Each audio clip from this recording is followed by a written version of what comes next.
amagezi gempa akakiiko k'eddembe ly'obuntu bali bameka simanyi nno balina bameka naye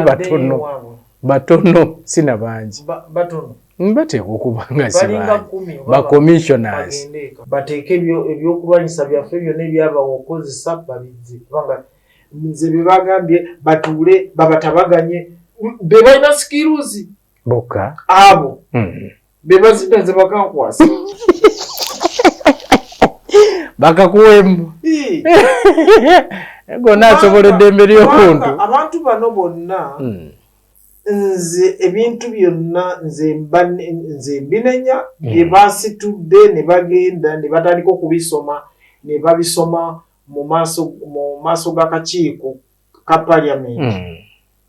nga appointing authority waali nga waliwo eggwanga lirina prime minister lirina vice president lirina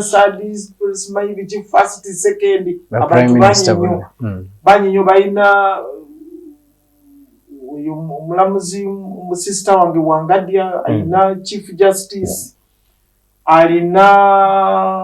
minister wa justice abo bonna alina attorney general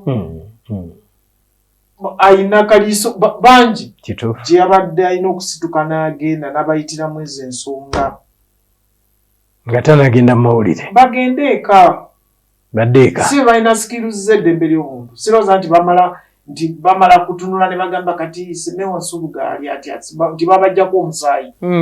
kituufu kulaba oba be basobola eddembe ly'obuntu nkitegeera balonda akakiiko akalala bano bagende eka siraba yenna alina kusigalamu bajyawo babaweewetabo weeweesi sirikanyabo sirikasebo kale njagala tuveeyo eyo afande ku nsonga okagobye gwe nga gwe okagobye tokyakeetaaga